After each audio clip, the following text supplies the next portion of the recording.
We're recording with the new microphone. The new microphone's working. Test next Thursday, retest next Friday. Got it? Test next Thursday, retest next Friday. We finished example 3, I think, yeah? Oh, man. Okay, cool. Yeah, see ya, example 4. Wouldn't want to be ya. Going forward is one thing. Going backwards is yet another. Boy, isn't that right? Anyone try to get to school today by going in reverse the whole way? No. That'd be a little bit harder than going forward. It was hard enough with the rain, right? Okay. We're going to decompose. Ooh, that sounds gross. Decompose the function h of x equals the cube root of x minus 8 into two non-trivial functions f and g such that h is equal to f of g. Okay, so we want to write this as h of x equals f of g of x. There's the display only version. That means you want it to be f of g of x. Okay, now notice that this then is a little bit easier to spot. I want to write it so that I have an inside function that's nested inside of some other function. The easy thing to do is find the inside function, I think. If you come up there, it's the cube root of what? It's not the cube root of x, is it? It's the cube root of a blob. It's x minus 8. So could I just let g of x equal x minus 8, the inside function, and then I could let f of x be the outside function. What would the outside function be? The cube root of x. Very good. Yeah, that would work. Because now if I compose those, what is f of g? Well, I would stick x minus 8 under the radical wherever x is, and I get the cube root of x minus 8. So that works beautifully. There you go. Here's the trivial one that I say don't use. There's two trivial ones.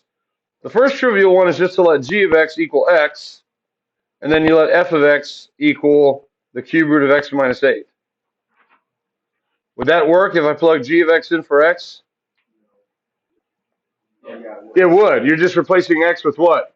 X. That's trivial. Okay, so that's what I mean by non-trivial. You could also do this. You could say g of x is equal to the cube root of x minus 8, and then f of x is equal to x. So those are the two trivial ones. If you ever let one of your inside functions or the outside functions equal plain old x, that's what I consider the trivial ones.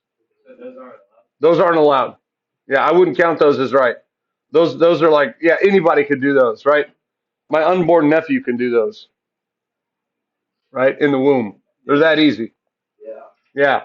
So easy, even a fetus could do it. Or zygote, or whatever developmental stage they're at. It's too easy. All right. Now, is that the only non-trivial one that we can come up with? That's the obvious one. What if I force the inside function to be not x minus 8, but x plus 2? Then f of x would be the cube root of x. And what would I need to do that when I plug in a plus 2 and add something to it, I get negative 8?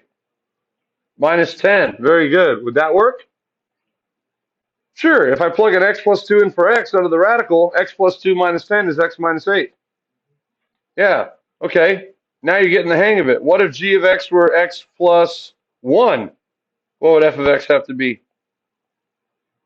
The cube root of x plus 7? Minus 9. Very good. Minus 9. So when I plug in, I get x plus 1 minus 9, 1 minus minus negative 8. Those are all non-trivial. Can I keep going with the same kind of pattern? I can. So how many unique decompositions can you find? How many are there? Infinitely many. If I only require you to come up with one, that's pretty good odds, right? That's not like trying to find a needle in a haystack. That's like trying to find a needle in a needle stack. How hard is it to find a needle in a needle stack? Not hard at all, right? You just get in there and pick one up. An ant in an ant pile, right? Babies in a baby barrel. Yeah. Or however they sell them. Yeah.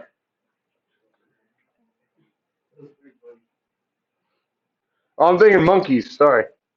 Monkeys. Monkeys in a monkey barrel. You have any barrel of monkeys? Yeah, they're in the back. Okay, I'll take 2 barrels. All right.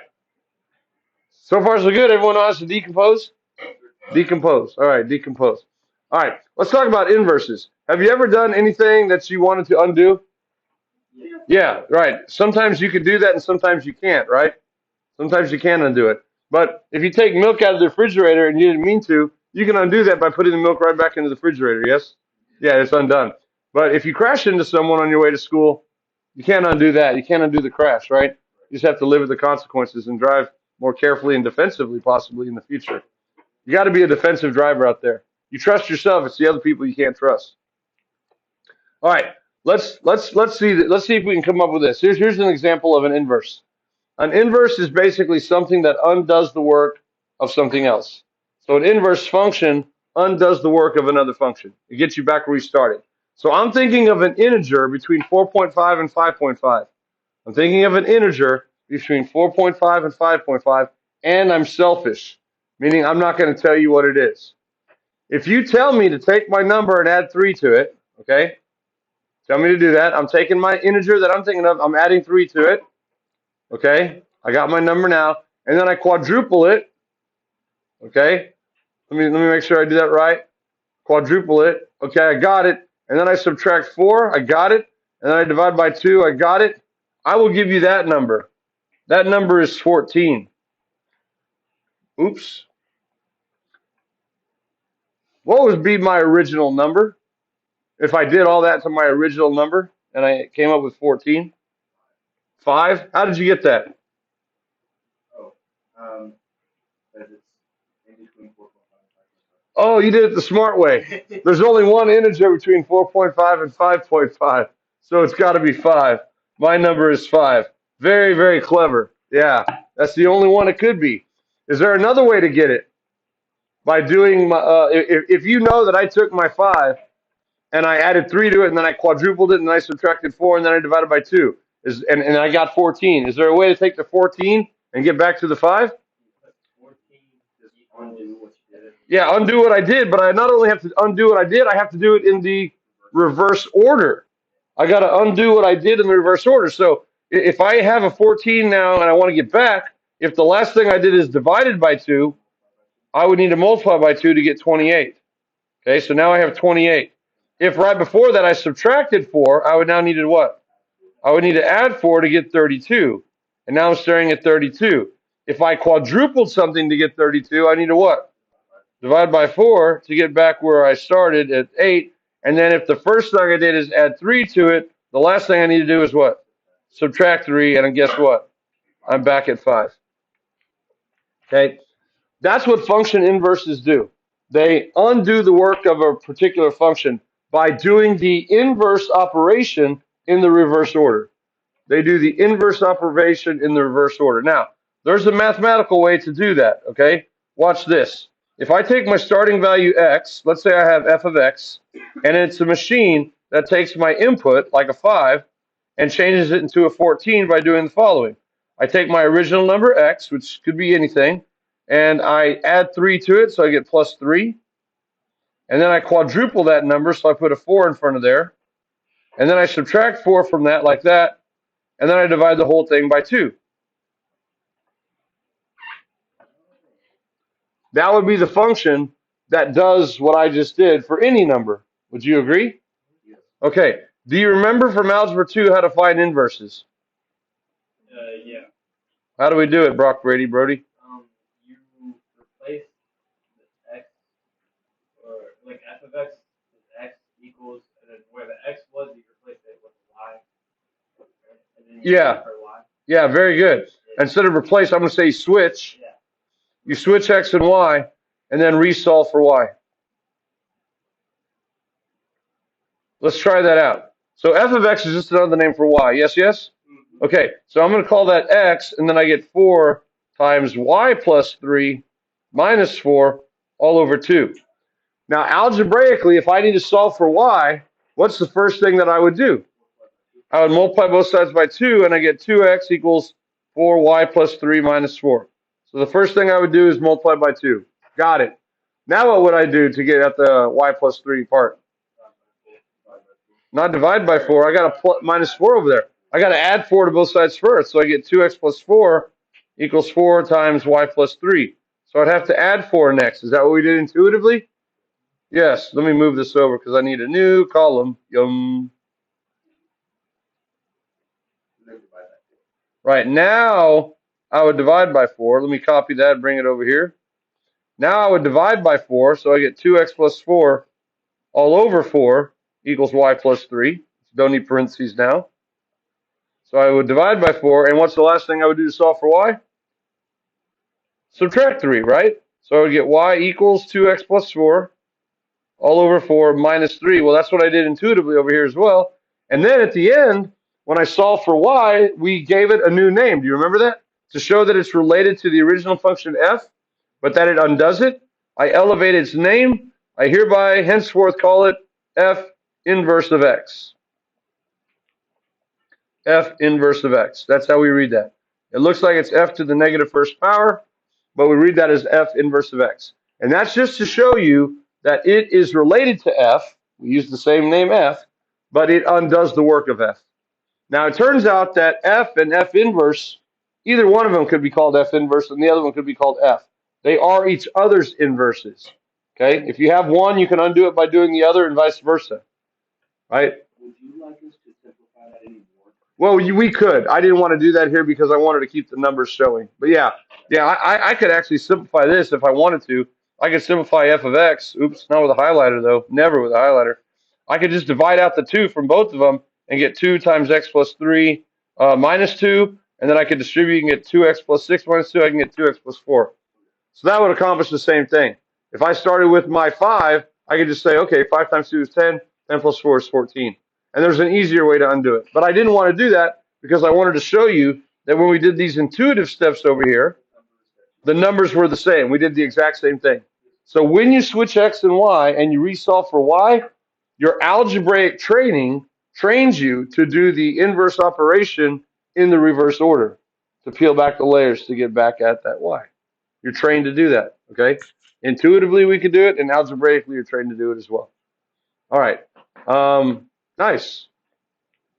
Now that one actually we say is invertible. What does it mean to be an invertible? It means that there's only one way to do it and only one way to undo it. Okay? So like if I started with my 5 and did all that stuff and came up with a 14, by going backwards, there's only one way to end up with a 5. I don't go backwards and accidentally end up with a 5 or a negative 5. Okay? Okay. What does it mean then to be invertible? And it functions invertible if it's 1-to-1. What does 1-to-1 mean? 1-to-1 means that it passes both the vertical and the horizontal line test. It passes both the vertical and the horizontal line test. So would x squared be invertible? No. It passes the vertical line test, but not the horizontal line test. If I have a number like a 5 and I square it to get a 25, and I tell you, hey, I got a 25 out and I squared it to get 25. Can you get my original input? What did I square to get 25? You might be like, well, you could have squared 5, but you also could have squared negative 5. And I don't know which one you started with. So that doesn't make a good set of inverses. Okay, but e to the x and the natural log of x and any linear function, they make great inverses to other functions because they're invertible. They pass both the horizontal and the vertical line test. What about the 1 over x? 1 over x is also invertible. Yeah, it passes both the vertical and the horizontal line test. Yeah. All right, now here is how we can determine if something's 1-to-1. Okay, graphically. Oh, by the way, graphically, how do you find an inverse? You reflect your graph across the line y equals x. Okay. Y'all know that from algebra 2. So if I have something that looks like this, let's say that this is f of x, and I want to find the graph of its inverse, I can graph the line y equals x like this. Take attendance, right? Good morning, unicorns. This is your friendly reminder to please turn in attendance. Please turn in your attendance. Thank you. Don't get mad at us. You told us not to get a reminder. A late reminder, but late reminder is better than no reminder. I'm way ahead of them. I got it done. Okay, so f of x is in green and f inverse would be in gray. If you ever want to see what the graph of an inverse looks like, just reflect it across the line y equals x. Now, why does that work? Well, let's say I have a point on this function f of x called a comma b. There's a point on the inverse that corresponds to it, by going straight across perpendicularly to that line y equals x, and it's called b comma a. Those are called corresponding points. Corresponding points. So from our example, it would have been the point 5 comma 14. That would be my f point. And then on f inverse, I had the corresponding point 14 comma 5. Yeah. Okay. We call those corresponding points.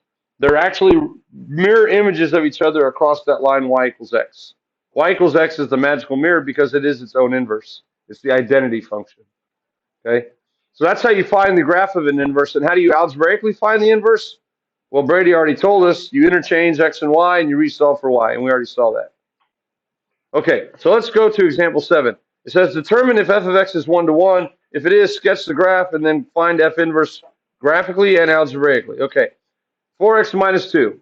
That's a function f of x. We know it is because it has the name f, and we know what the graph looks like, right? What does that graph has? A unicorn? Well, what's the parent function? X to the first. So this is a linear function, right?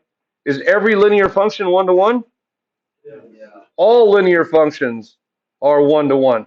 So that means they're all invertible, which means they are going to have an inverse that's a function. That's what that means. They have an inverse that's a function. Let's go ahead and sketch that dude. Okay? Using slope-intercept form, we go down to -2 right here. There's -2, and we put our dot. And the slope is 4. So I go up 4, 1, 2, 3, 4, and right 1. There's 2, sorry. And there's the other point. And then I draw a line through it like this. Yeah, very steep. So I have 2 points on that graph. I have the point 0, -2, and then I found the other point 1, comma 2. Those are all points on the function f. This is how we write that. We put f colon 0, -2. F colon 1, 2, or you could do this. You could say f of 0 equals -2. That's another way to do it. Now, if I want to sketch the inverse without knowing the equation of the inverse, here's what I could do. I can get 2 points on the inverse. Do I have 2 points on the inverse function? I do, because if 0, -2 is the point on f, what's the corresponding point on its inverse? -2, 0, and same thing with 1, comma 2. The corresponding point is 2, comma 1. I only need 2 points for the equation of a line. Let's plot those. So -2, comma 0, -2, comma 0 is right there. And then 2, comma 1 is right there. And if I connect those dots, I get the graph of f inverse. Let's go ahead and label this one too as f.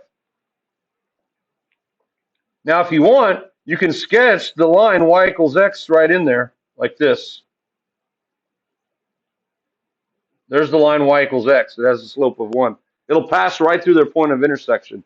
Now, if you turn your head at a 45-degree angle along the line y equals x, can you imagine folding the graph along that line and having the two graphs coincide with each other?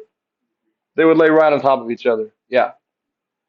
Okay. So we know that f is invertible, and we have the graph of its inverse.